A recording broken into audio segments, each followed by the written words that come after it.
Welcome to Module 3 of Ethical Issues in Data Science. The emphasis of this module is a little bit different than the one that we just did and the next two. Those are all about ethical issues that arise on the technical part of data science, how data is collected and how it's used, what products are produced, how those are used, as well as the privacy and security issues that we've seen in the last module.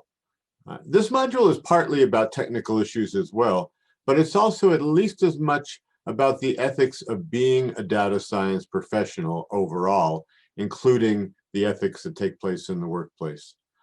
That's an important thing to consider as one prepares for any professional career, both to think about what one will do and to learn from the experiences of others. This module has three parts, three lessons, that are really quite distinct from each other. In the first one, we're going to go over two leading codes of professional ethics. One is from the American Statistical Association. The second is from ACM, the Association from Computing Machinery, which is the main computer science professional association. We've already referred to the ACM Code of Professional Ethics a little bit in the first module of the course when we were talking about ethical foundations. In this lesson, we'll also introduce the project that is the main work in this module of the course. In the second lesson, we'll talk about ethics in the professional workplace.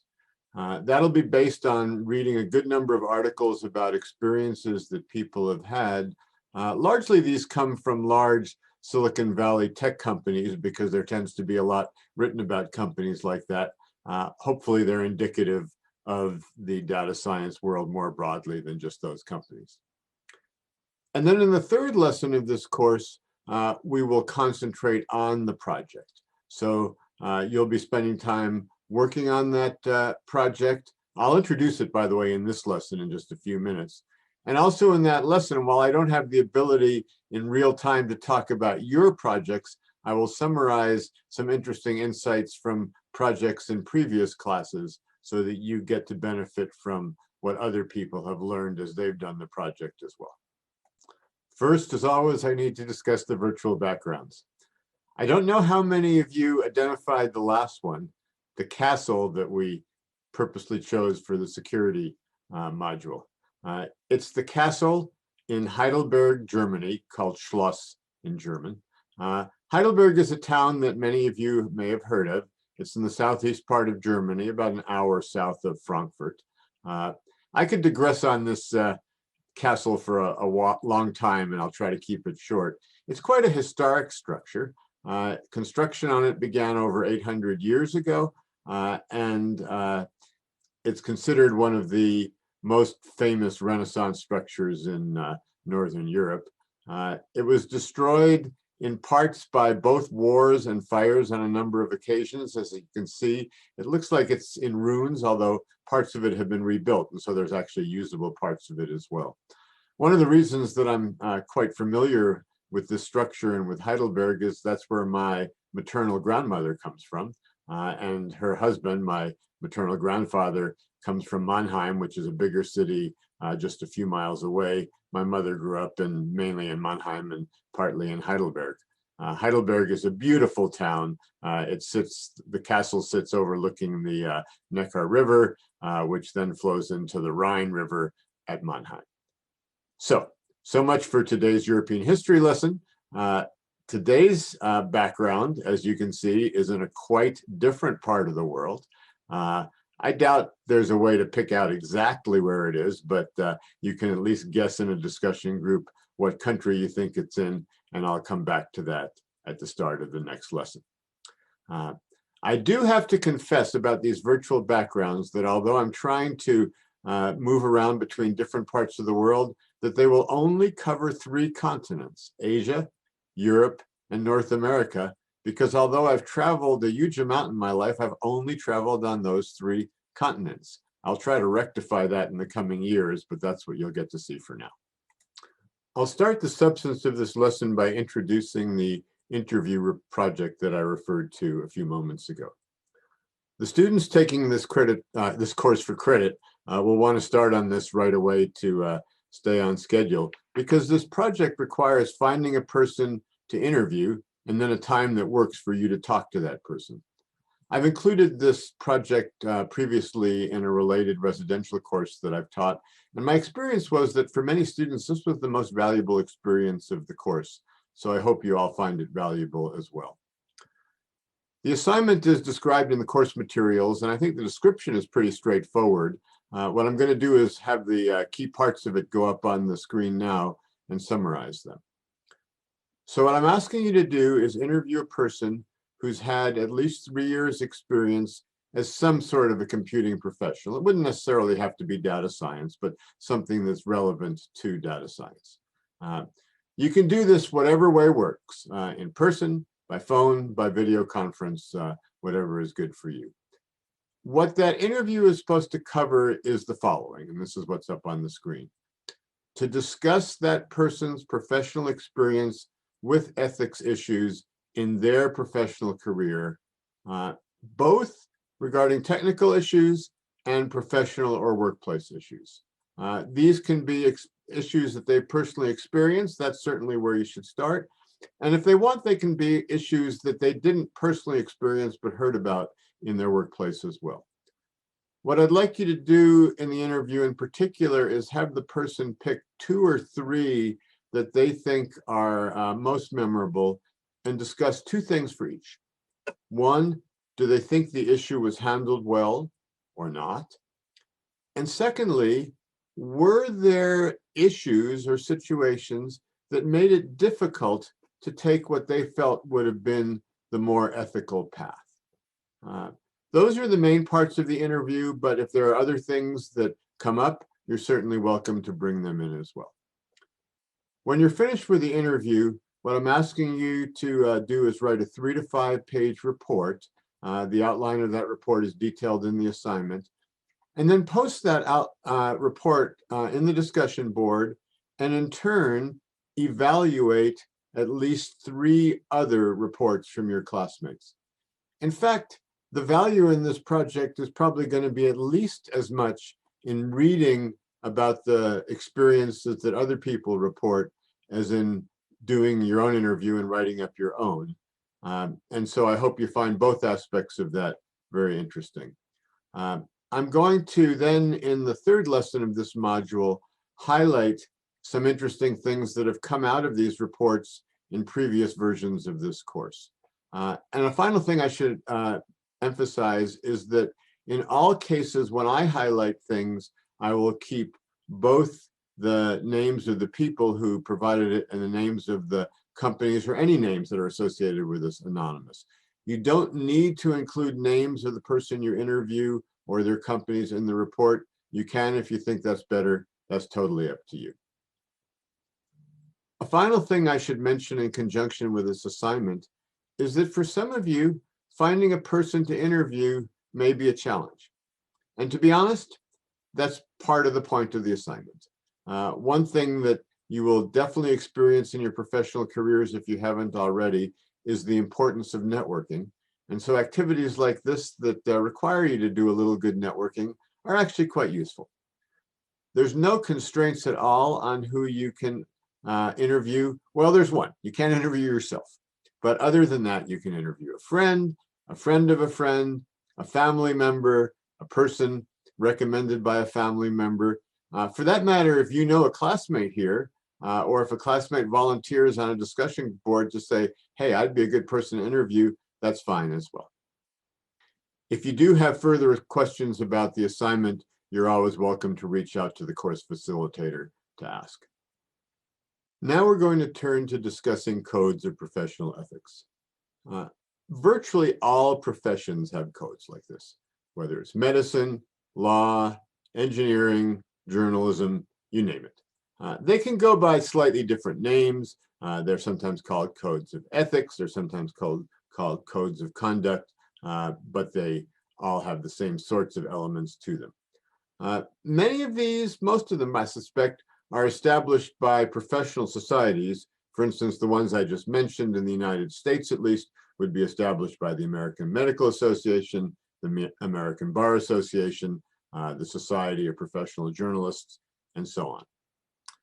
The concept of these, however, goes back far beyond when we had professional societies like this. In fact, perhaps the most famous part of a professional code is the one in medicine that's called the Hippocratic Oath, which goes back to ancient Greek times, around 300 to 500 BC.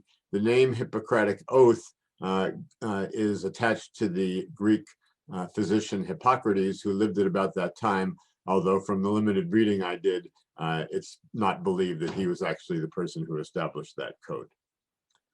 Unfortunately, while the ancient Greeks gave us ethical frameworks in the Hippocratic Oath, they did not give us ethical frameworks for data science, so we're going to have to use ones from more modern professional societies.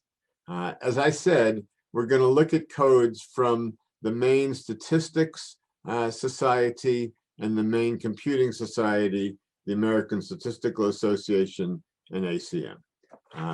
These are both well-established codes, and they really apply, at least if you take the union of them, very well to data science. There are starting to be some data science associations, and I looked online and they actually do have, in some cases, their own codes of ethics. I think it's premature to know if any of those are going to have the same impact, and if so, which ones are going to be looked at the most. So for now, I've decided to just stick with the ones from ASA and ACM, which are so well regarded. These are all fairly well related, and so I think you would get the same sense from studying other ones as well. If you look at these codes, they tend to have two different flavors within them. They have comments on ethical issues that are quite technical, and then they have comments on ethical issues that are more professional, such as working with clients and colleagues. We're going to be talking about both. I don't think you'll see anything in them that you find totally startling. They're rather common sense, but they're definitely important to overlap with what we're studying. They are also quite extensive, at least the two that we're looking at are quite extensive. So I hope you've at least skimmed them, and I'm now going to point out highlights of each of the ones from the ASA and from the ACM. So I'll start with the Code of Ethics of the ASA. As you've seen, if you look at it, it has 8 categories. I won't list them here.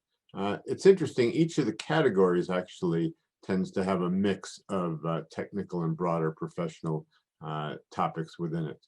I'm going to summarize first some of the key technical things that I found as I read through it, and then some of the key professional ones. A little bit of an apology in talking about the ASA code. For one of the few parts of this course, I'm actually going to read some stuff verbatim because I think that's the best way to convey it, though I know you can all read yourselves as well. So on the technical side, the way these are phrased is each one starts out with the ethical statistician, and then it says what they do. So 4 that really jumped out at me were, first, identifies and mitigates any preferences on the part of the investigators or data providers that might predetermine or influence the analyses results. Second, employs selection or sampling methods and analytic approaches appropriate and valid for the specific question to be addressed, so that results extend beyond the sample to a population relevant to the objectives with minimal error under reasonable assumptions. That was pretty long. Third, acknowledges statistical and substantive assumptions made in the execution and interpretation of any analysis. When reporting on the validity of data used, acknowledges data editing procedures, including any imputation and missing data mechanisms. And fourth, reports the limitations of statistical inference and possible sources of error. So a few comments on the things that I just read. First of all, they're pretty technical, more technical than some codes get into. If I were to really simplify these things, I would say that they say that make sure that your methods don't bias the outcomes, that your methods are sufficiently broad for the outcomes that they're said to achieve, and that you don't overstate the results. These points are going to be closely related to what we do in the next module where we talk about algorithmic bias. So we can come back to some of these principles when we talk about that. Now let me do the same thing and extract just a few of the professional points within the ASA Code of Ethics that I found noteworthy, again admitting this is a totally subjective judgment on my part. So the code says that the ethical statistician first accepts full responsibility for his/her professional performance, provides only expert testimony, written work, and oral presentations that he/she would be willing to have peer reviewed. Second, in publications and reports, conveys the findings in ways that are both honest and meaningful to the user reader. This includes tables, models, and graphics. Third, to aid peer review and replication, shares the data used in the analyses whenever possible allowable, and exercises due caution to protect proprietary and confidential data, including all data that might inappropriately reveal respondent identities. Fourth, strives to make new statistical knowledge widely available to provide benefits to society at large and beyond his/her own scope of applications. And the last one I'll read, exhibits respect for others and thus neither engages in nor condones discrimination based on personal characteristics, bullying, unwelcome physical, including sexual contact, or other forms of harassment or intimidation, and takes appropriate action when aware of such unethical practices by others. So to make just a few simple summary comments about that, I think there's a few themes that come out in these professional guidelines that are going to also be shown in the ACM code. And to say them very simply, and they'll come up on the screen as well. 1, convey results honestly. 2, share data when that doesn't violate confidentiality. 3rd, help to educate the public. And 4th, treat other people decently. These may all seem like obvious things to do, but they're very important things to do and to state. I want to comment on 2 of them in particular. 1, educating the public. That's not a part of every profession, but as you see from this course, it's got to be a part of a data science professional because our methods and our results impact people so much and in ways that they don't necessarily understand. So for instance, does the average person understand what YouTube is doing to them with recommender systems? Or has the average person ever heard of a tracking pixel? So to the extent that we have the opportunity to convey that to the general public, that's an important part of our roles. And the second one is the whole topic of treating people well. And I'll simply say that in the next lesson, we'll get evidence, if we didn't already realize it, that that doesn't happen universally. And it's an awfully important part of what makes us successful and good professionals. Finally, let's turn to the ACM Code of Professional Ethics. This code was revised in 2018, the first time it had been revised in about 25 years. So it's actually fairly up to date, both in what it talks about technically and professionally. The code has fewer categories and subcategories than the ASA code, but it has longer amounts of text in each, so it's relatively long. But looking just at the headers and subheaders gives you a very good feel for the code. Again, what I'm going to do is subjectively pull out what I think are some highlights of the code. This code is not as specifically technical as the ASA code, not even close. And so I'm going to group these a little bit differently. When I looked at the things that I would put in the category of either technical or perhaps meta-technical, or in some cases philosophical about technical, there were 4 that really jumped out at me. First, avoid harm. Secondly, respect privacy. Third, design and implement systems that are robustly and usably secure. And fourth, contribute to society and to human well-being, acknowledging that all people are stakeholders in computing. There's that theme again, that we have a field that is impacting everyone. And then on the professional side, there were also a handful that really jumped out at me, so I'll read those.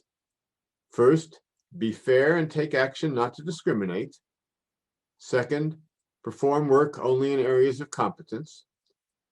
Third, foster public awareness and understanding of computing-related technologies and their consequences. Again, something we saw in the ASA code as well. Fourth, ensure that the public good is the central concern during all professional computing work. In a moment, I'm going to comment on that one a little bit. And fifth, manage personnel and resources to enhance the quality of working life. So these are really quite general, and some of them, to use an American phrase, are sort of like motherhood and apple pie. They're just what a good person ought to do, but they're still very useful things to have in a code. Let me just comment on a few of them. As I said, once again, we see a statement about the desire and perhaps the duty for a data science professional, a computing professional, a statistics professional to help educate the public. This is an interesting to think about as we go into our career. The second one, if I reiterate the one that I said I was going to comment on, ensure that the public good is the central concern during all professional computing work. Is that really something you can do? If you're working for a company that makes gambling software, are you making the public good the paramount thing in your work? Maybe not. If you're working for a defense contractor, I think that one gets quite a bit more subjective. Some people would say absolutely. Keeping people safe is an absolute part of the public good, and I've heard some people have other opinions on that. If you're working for a healthcare provider, hopefully it's closer to the public good. This is something we're going to come back to when we talk about things that people have heard from talking to other computing professionals. And it may be less something that you can do in a particular job than something that may influence you when you choose from a variety of potential jobs. But it's a very interesting thing to have in a code and to think about. The other one I'd like to comment on is the principle that said that one should make the quality of working life a priority. Personally, I'm delighted to see that in the code, but I think it should also be admitted that that's a value judgment. It's a societal value. It may not be one that's universally shared in all societies, but personally, as I said, I hope if it's not that we get that way. So, as a final set of comments in this lesson about codes of professional ethics, it's interesting to ask, how, if at all, do these relate to the ethical frameworks, the ethical foundations that we studied at the beginning of this course? I think in many ways they really do. It's pretty clear that they come from a position that's consistent with virtue ethics, because they really are framed in what would a virtuous data science or statistics or computing professional do. And they certainly have Kantian values in them as well, values such as honesty and plenty of others. It's interesting that if you look at the ACM Code of Professional Ethics, as you know, it also has case studies, and it has analyses of those case studies. And those analyses don't explicitly point to any of the ethical frameworks that we studied. They kind of use more the common sense ideas of ethics. I actually know the people who are responsible for this, and so I asked them about that. And their response was that they personally are actually quite familiar with philosophy and ethics, that they use it when they teach these subjects themselves, but they just chose to do a more general common sense sort of ethics within the examples in the ACM Code of Ethics. So that's an interesting place to wrap up. And in the next module, we're going to turn to lessons from the professional workforce.